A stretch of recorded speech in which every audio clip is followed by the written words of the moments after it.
Hello friends, ओम श्री गणेशाय नमः। आप सभी का स्वागत है आपकी अपने यूट्यूब चैनल पर। आप सभी को मकर संक्रांति की हार्दिक शुभकामनाएं। फ्रेंड्स, आज हम आपको इस वीडियो में बताने जा रहे हैं साल 2025 में मकर संक्रांति का पर्व 14 जनवरी को है या 15 जनवरी को मकर संक्रांति पर पुण्यकाल और महापुण्यकाल के समय के बारे में, और मकर संक्रांति के दिन गंगा स्नान और दान के समय के बारे में, और मकर संक्रांति की कथा, शुभ मुहूर्त, पूजा विधि और मकर संक्रांति के दिन क्या दान करें और क्या भोग लगाएं, इन सब बातों की जानकारी हम आपको इस वीडियो में देने वाले हैं। फ्रेंड्स, वीडियो शुरू करने से पहले आपसे रिक्वेस्ट है, अगर आप हमारे चैनल पर नए हैं और आपने अभी तक चैनल को सब्सक्राइब नहीं किया है तो प्लीज सब्सक्राइब कीजिएगा चैनल को, साथ ही प्रेस कीजिएगा बेल आइकन को, जिससे नए वीडियो से रिलेटेड नोटिफिकेशन आपको तुरंत प्राप्त हो सके। और वीडियो पसंद आने पर वीडियो को लाइक और शेयर जरूर कीजिएगा ताकि सभी भक्तों को इस वीडियो का लाभ प्राप्त हो सके। और कॉमेंट बॉक्स में जय श्री कृष्ण जरूर लिखिएगा। मकर संक्रांति का हिंदू धर्म में विशेष महत्व होता है। इस दिन गंगा स्नान और दान का विशेष महत्व होता है। साल में वैसे 12 संक्रांति मनाई जाती है, लेकिन मकर संक्रांति का विशेष महत्व होता है। इस दिन सूर्य धनु राशि से निकलकर मकर राशि में संचार करते हैं, इसलिए इसे मकर संक्रांति के नाम से जाना जाता है। साल 2025 में मकर संक्रांति का पर्व 14 जनवरी 2025 मंगलवार के दिन है। इस दिन सूर्य मकर राशि में प्रवेश कर जाएंगे। मकर संक्रांति को देश के अलग अलग कोनों में अलग अलग नामों से जाना जाता है। उत्तरायण, पोंगल, मकर विल्लक्कू, माघ, बिहू। शास्त्रों के अनुसार इस दिन पवित्र नदी में स्नान और दान पुण्य करने से व्यक्ति का पुण्य कभी भी खत्म नहीं होता है। ऐसी मान्यता है कि इस दिन स्वर्ग के द्वार खुलते हैं। सूर्य के उत्तरायण को देवता का शुभ समय माना जाता है। इस दिन स्वर्ग के द्वार खुलते हैं। गीता में कहा गया है, जो उत्तरायण और शुक्ल पक्ष में देह त्यागता है उसे जन्म मरण के बंधन से मुक्ति मिल जाती है। यही वजह है कि भीष्म पितामह ने बाण लगने के बाद भी प्राण त्यागने के लिए उत्तरायण के दिन का इंतजार किया था, ताकि उन्हें मोक्ष मिल जाए। शास्त्रों में बताया गया है कि मकर संक्रांति के दिन किया गया गंगा स्नान 7 जन्मों के पापों से मुक्ति दिलाता है। इसके अलावा मकर संक्रांति पर तिल, जूते, अन्न, तिल, गुड़, वस्त्र, कंबल का दान करने से शनि और सूर्य देव की कृपा प्राप्त होती है। इस दिन आप जो भी दान करते हैं वह सीधे भगवान को अर्पित होता है। इस दिन से ही दिन बड़े होने लगते हैं, जबकि रातें छोटी होने लगती है। फ्रेंड्स, अब आइए जानते हैं साल 2025 की मकर संक्रांति के शुभ मुहूर्त के बारे में। हिंदू पंचांग के अनुसार साल 2025 में मकर संक्रांति का पर्व 14 जनवरी 2025 मंगलवार के दिन है। इस दिन गंगा स्नान का शुभ मुहूर्त सुबह 9:03 से सुबह 10:48 तक रहने वाला है। इस मुहूर्त में गंगा स्नान और दान करना बहुत ही शुभ रहने वाला है। और इस दिन पुण्यकाल का समय रहेगा सुबह 9:03 से शाम 5:55 तक। कुल अवधि 8 घंटे 52 मिनट है। और महापुण्यकाल का समय रहेगा सुबह 9:03 से सुबह 10:49 तक। कुल अवधि 1 घंटा 46 मिनट है। और मकर संक्रांति का क्षण रहेगा सुबह 9:03 पर।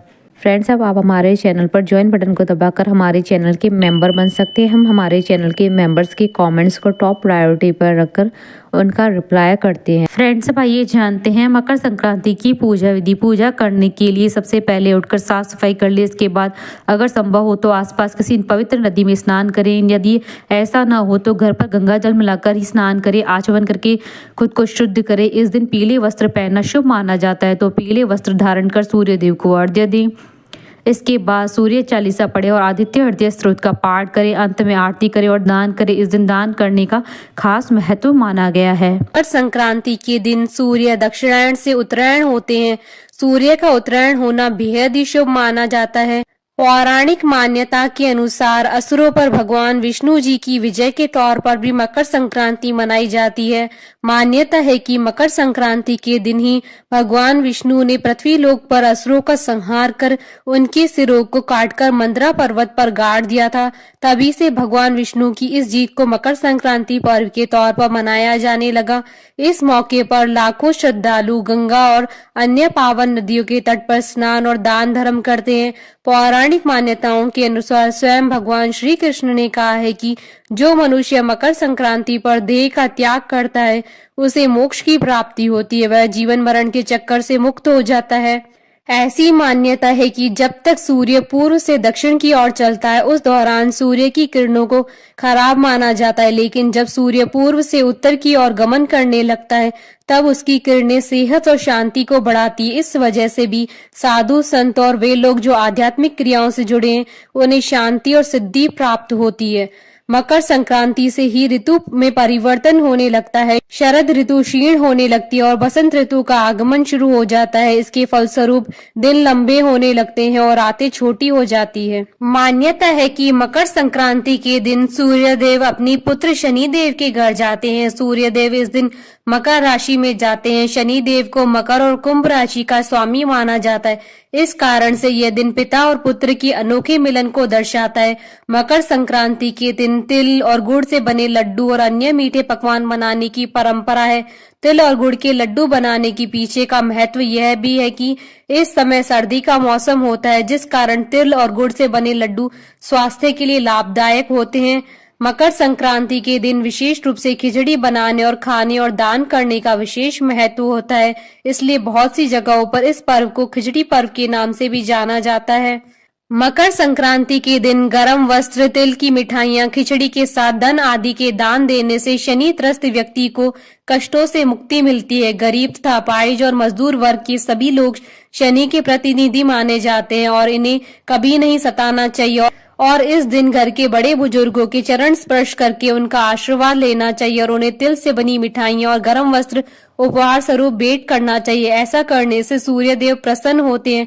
मकर संक्रांति के दिन स्नान का भी बहुत महत्व होता है। मकर संक्रांति पर जिस तरह दान का विशेष महत्व होता है उसी तरह स्नान का भी बहुत अधिक महत्व होता है। इस दिन स्नान किसी पवित्र नदी में सुबह सूर्योदय से पूर्व उठकर करना चाहिए। माना जाता है कि इस दिन स्नान करने से न केवल शरीर शुद्ध होता है बल्कि मन की भी शुद्धि हो जाती है। इतना ही नहीं, इस दिन किसी नदी में स्नान करने से सभी तरह के पाप नष्ट हो जाते हैं और मनुष्य को मरने के बाद मोक्ष की प्राप्ति होती है।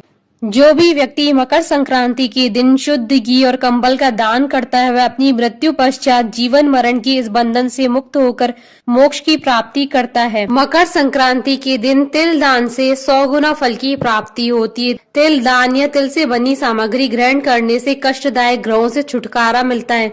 मान्यता है कि माघ मास में प्रतिदिन तिल से भगवान विष्णु की पूजा करने से व्यक्ति के सारे कष्ट दूर होते हैं।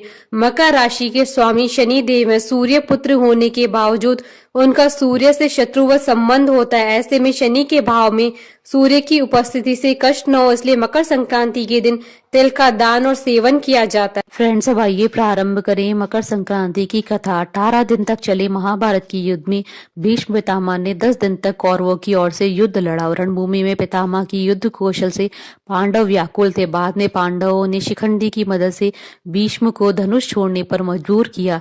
फिर अर्जुन ने एक के बाद एक कई बाण मारकर उन्हें धरती पर गिरा दिया। चूंकि भीष्म पितामह को इच्छा मृत्यु का वरदान प्राप्त था, इसलिए अर्जुन के बाणों से बुरी तरह चोट खाने के बावजूद वे जीवित रहे। भीष्म पितामह ने यह प्रण ले रखा था कि जब तक हस्तिनापुर सभी ओर से सुरक्षित नहीं हो जाता तो वे प्राण नहीं देंगे। साथ ही पितामह ने अपने प्राण त्यागने के लिए सूर्य के उत्तरायण होने का इंतजार किया, क्योंकि इस दिन प्राण त्यागने वालों को मोक्ष की प्राप्ति होती है। भगवान श्री कृष्ण ने भी उत्तरायण का महत्व बताते हुए कहा है कि 6 माह के शुभ काल में जब सूर्यदेव उत्तरायण होते हैं और धरती प्रकाशमयी होती है, उस समय शरीर त्यागने वाले व्यक्ति का पुनर्जन्म नहीं होता है। ऐसे लोग सीधे ब्रह्म को प्राप्त होते हैं, यानी उन्हें मोक्ष की प्राप्ति होती है। यही कारण है कि भीष्म पितामह ने शरीर त्यागने के लिए सूर्य के उत्तरायण होने का इंतजार किया। हमारे साथ इस वीडियो में अंत तक बने रहने के लिए आपका धन्यवाद। ओम श्री गणेशाय नमः। जय श्री कृष्णा।